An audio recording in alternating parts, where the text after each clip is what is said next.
नमस्कार दर्शक बंधु, आज हेउची पवित्र सांब दशमी। आसंतु आज जानिमा एही सांब दशमीर पूजार विधि एवं एहार विशेषत्व। पवित्र सांब दशमीटी प्रति ओडिया घरे पौष मास शुक्ल पक्ष दशमी दिन पालन करा जाए। एही दिन सूर्यदेव को भोर उठी पूजा करा जाए। मुख्यतः ओडिशार पूर्व भाग में एही पूजा धूमधाम रे पालन करा जाए थाए। किंवदंती अनुसार श्रीकृष्ण पुत्र सांब कुष्ठ रोगरे पीड़ित थिले। एही रोगरु मुक्ति पाइबा पई से कोणार्कर सूर्य मंदिर रे कठिन तपस्या करथिले। सांबंक तपस्या प्रसन्न होई सूर्यदेव तांकु कुष्ठ रोगरु मुक्ति कर देथिले। जेउ दिन ठारू सांबंकर कुष्ठ रोग भल हो जाइथिला, सही दिन ठारू सही तिथि को सांब दशमी भावे पालन करा जाइछि। एही दिन माँ माने निजर पिलांकर सुस्थता कामना करी सूर्यदेव को प्रसन्न करिबा पई विभिन्न रकमर स्वादिष्ट व्यंजन तैयारी करी सूर्यंक निकट रे पूजा करिथांती। एही दिन सूर्यंको आकाश रे 3 प्रहर स्थिति को लक्ष्य करी घरे 3 प्रकार धूप बा पूजा अनुष्ठित होइथाए।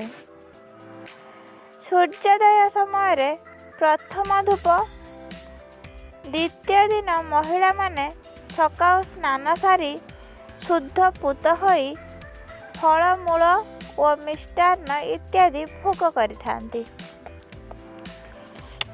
मध्याह्न रे सूर्य को द्वितीय धूप दिया जाय थाए। यह सांब दशमीर मुख्य धूप।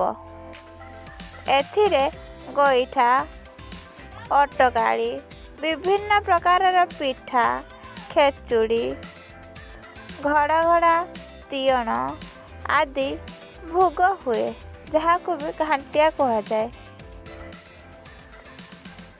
यह व्यतीत शेष धूप बा तृतीय धूप हेउची सूर्य अस्त समय।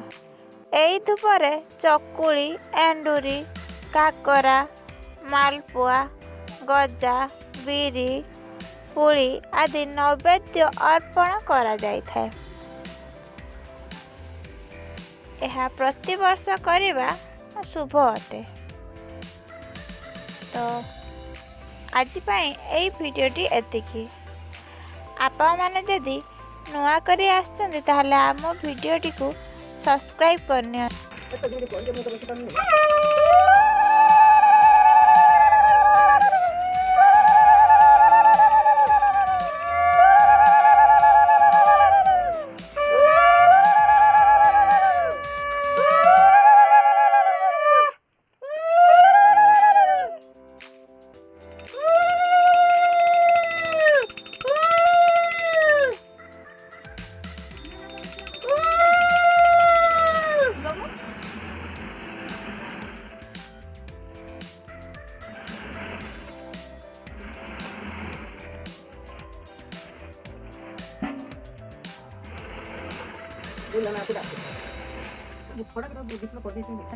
एइभଳି ନୂଆ ନୂଆ ପୂଜା ବିଧି ଏବଂ ରୋଷେଇ ସରଞ୍ଜାମ ଜାଣିବା ପାଇଁ ଆମ ଚ୍ୟାନେଲକୁ ସବସ୍କ୍ରାଇବ୍ କରନ୍ତୁ। ଆଜି ପାଇଁ ଏତିକି, ଧନ୍ୟବାଦ।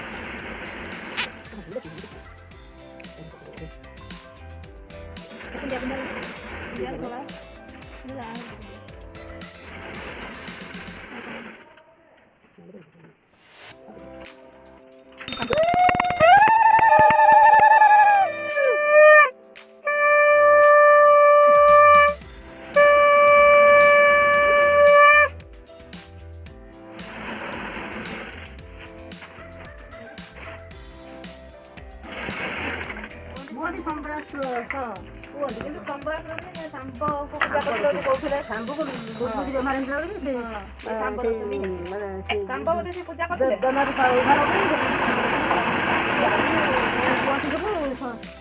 ଦେଖିଆ କମଳା ସୁର କମଳା ସୁର ନା ଅଛି ଅଛି ଅଛି ହଁ ଅଛି ଝିଅ ଟିକେ ଦେଖିଲେ ଆମ ଛେଳି ହଁ ଭୀମ କହିଲା ନା ସେଠୁ କୁର୍ତ୍ତି କହିଲା କିଏ ଯିବ ଆଉ କିଏ ଯିବ ସିଏ ତ ଗଲେ ପାରିବନି ସିଏ ତ ଗଲେ ପାରିବନି କିଏ ଯିବ ସେ ଭୀମ ଯିବ ଆଉ କିଏ କହିଲା କି ସେ ଭୀମ କହିଲା କି ସେ ମା ଯାଉନି ମା ଖାଉ ଏଇ କୋଉ ବହି